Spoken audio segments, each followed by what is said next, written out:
Здравствуйте, уважаемые зрители и радиослушатели. Сегодня в эфире я, Якушева Рита, и у меня в гостях в передаче «Якутск сегодня» представители семейного бизнеса, и мы будем говорить о семейном предпринимательстве. Традиционно в нашей студии в качестве гостей выступают президент Торгово-промышленной палаты Марина Богословская. Добрый день. Да, и члены палаты, представители семейных компаний нашей республики. Это Марьяна и Петр Андреевы и Татьяна и Александр Васильевы. Здравствуйте.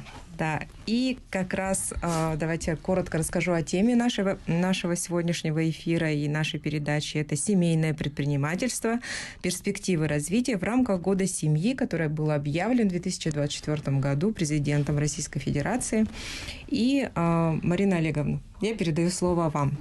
Да, спасибо, Рита.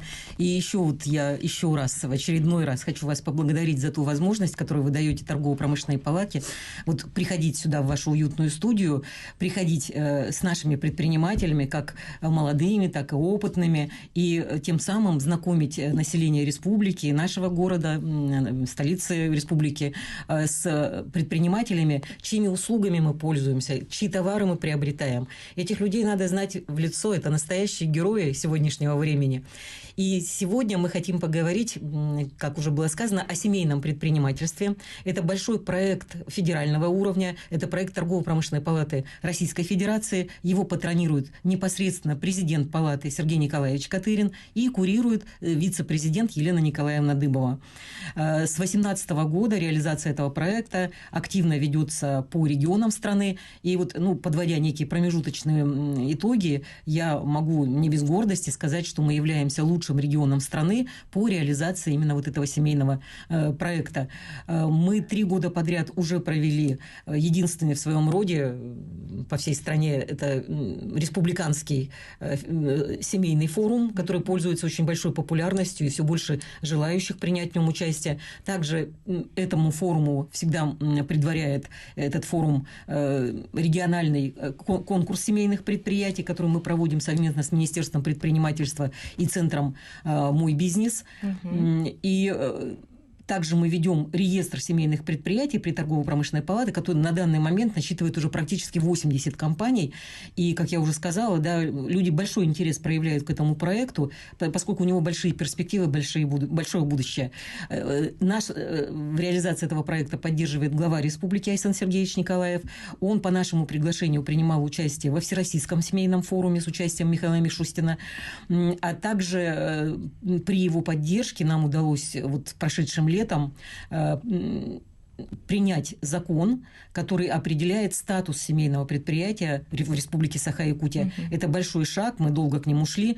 И сейчас предстоит еще не меньшая работа, поскольку мы должны сформировать реестр дополнительных мер поддержки и привести в соответствие с этим определением, что же такое семейное предприятие, наш семейный бизнес. Ну а сейчас мне бы хотелось, чтобы вы передали слово нашим гостям чудесным, которые непосредственно занимаются этим самым семейным предпринимательством. Да, и первым я хотела пригласить к микрофону семью Андреевых, потому что они являются уже ветеранами семейного бизнеса, семейного предпринимательства. Более 20 лет ведут свою деятельность в сфере гостеприимства и туризма, и у вас есть много о чем рассказать. И многим тем опытом, который вы уже приобрели за годы ведения собственного дела, поделиться с нашими телезрителями и радиослушателями. И я предоставляю вам слово, Марьяна Матвеевна, пожалуйста. Спасибо огромное за такую возможность. Наша компания «Ортодойду» началась с открытия ресторана. «Ортодойду» – это загородный ресторан. И в этом году нашему ресторану исполняется 25 лет. И с тех пор мы ведем этот бизнес. Но как семейный бизнес мы начали, наверное, вплотную вести с 2010 года, когда мы дополнительно еще открыли гостиницу «Ортодойду» в городе Якутске. И потом дальше уже начали более ширше развивать территорию туристического комплекса Ортодойду, и на сегодняшний день туристический комплекс наш называется Экопарк Отель Ортодойду, потому что услуг там стало больше. Это ресторан, гостевые коттеджи, баня, там территория спортинга, навес, бассейн. Там уже работаете? Да, все время работаем. И хочу отметить от себя и вот от семьи такое.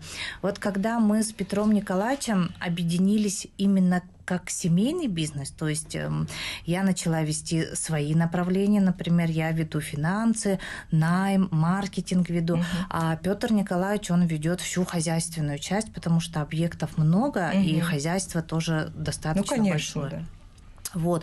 И получилось, что мы объединили наши усилия, наши силы, и нам стало работать намного легче. Поэтому основное преимущество семейного бизнеса, я считаю, что в разделении как полномочий между собой, да, и тогда ты имеешь возможность расти, развиваться и сохранять свой бизнес. Да, и у каждого сохраняется вот это направление, и он в этом направлении идет и развивается, а другой, например, поддерживает, получается. Ну да, получается некая синергия такая, да, то есть объединение усилий, объединение вот силы, знаний каждого из членов семьи. Вообще замечательно, я считаю, проект вот этот семейный, да, он позволяет людям на самом деле создавать рабочие места для самых своих близких людей, да, конечно. Формировать вместе совместными усилиями семейный бюджет.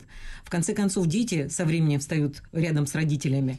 И здесь, конечно, есть много вопросов. Вот, как я уже говорила, закон принят в Республике Саха-Якутия, он определяет чисто статус семейного предприятия, но есть еще масса вопросов, потому что наследование бизнеса, например, разделение бизнеса, если дети решили чем-то своим заняться. Вопросов много. Но на данный момент проект федерального закона о семейном предпринимательстве, который был написан Торгово-промышленной палатой России, он находится уже вот с осени прошлого года, находится в Государственной Думе, идут консультации с политическими партиями, с фракциями.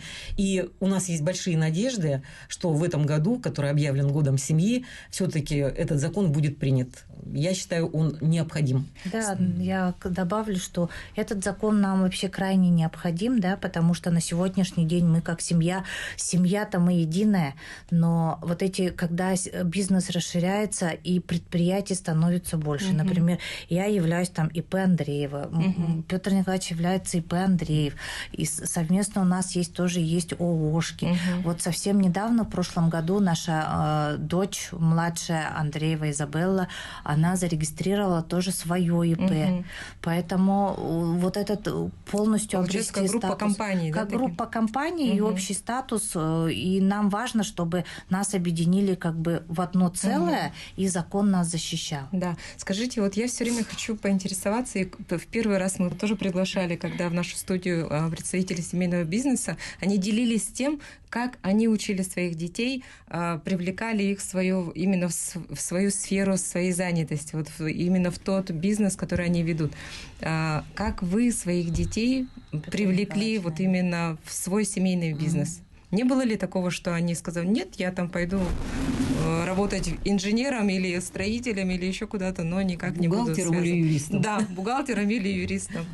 Ну, я, конечно, специальность моя единственная и первая, единственная, будем говорить, инженер-строитель. Я закончил Хабаровский институт. Это в далеком 86-м году. С тех пор строю, и все мои дети прошли через, наверное, за мной вместе до тех пор, пока они не приобрели, старшие, я имею в виду старших детей, пока они не приобрели достаточно свой опыт и решили где-то организовать свой бизнес. Так, сейчас вот все наши старшие дети работают в строительстве, в основном трое парней. Дочь наша старшая ведет свой большой бизнес, руководитель Альгиз кредит сервиса. А вот что касаемо наших младших детей, они вот Изабелла вообще, тот, который сейчас мы говорили, что она ИП открыла, она вообще в каком году? С 7 класса работает с нами, сначала официантом работала, потом вот, нынче уже 3-й год, как себя пробует в качестве повара. Вот. А сын младший, вот, Саша, ему 16 лет. Он уже в этом году тоже будет 3-й год, как со мной работает. В летнее время, когда каникулах, он постоянно с нами, со мной. Уже имеет опыт, как пользоваться правильно со всеми инструментами столярными, чем я занимаюсь. Я его учу, как делать.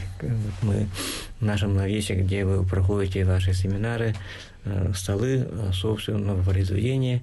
Все сами делаете, с сыном вместе Да, там делаем, такое хозяйство, его содержать, конечно, непросто. И в домах мебель покупать, конечно, сейчас накладно, сложно, конечно, накладно, имея все свое необходимое столярное оборудование и инструменты, имея навык свой, почему мы должны покупать, я думаю, поэтому все, что вот необходимо для наших гостевых домов, для нашей бани, столы, скамейки, мы с детьми сами столярничаем, делаем. Ну вот это помощь как помощь или это все-таки как дополнительный доход для вашего ребенка? Конечно, это не бесплатно, все дело.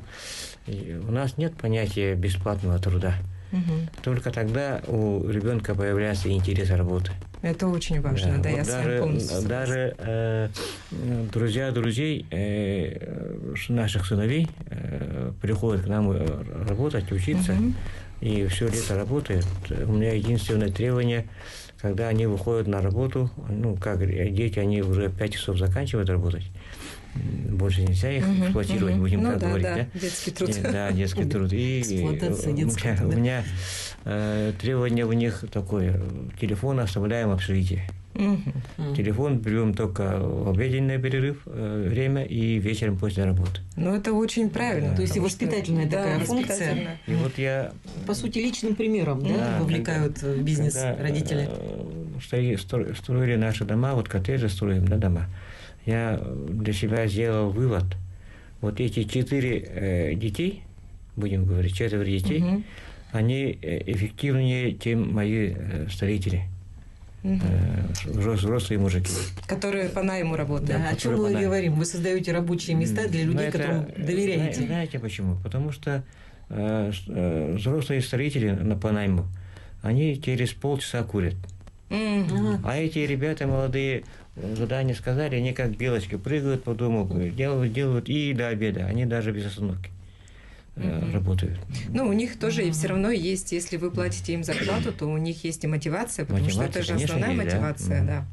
И очень понятно, сразу схватывают молодые люди сейчас. Современные ребята очень быстро схватывают и делают конечно, то, что ты когда хочешь, ребенок, вот особенно молодые люди, да, им важно же уметь что-то делать руками, потому что, без этого, тем более живя у нас в республике, да, когда у нас нужно что-то сделать своими руками, куда-то съездить, мы ездим и отдыхать, и в лес, и в турпоходы ходим.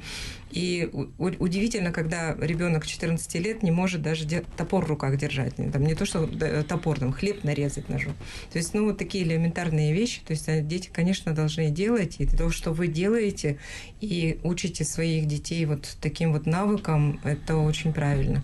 Ну и хотелось бы спросить,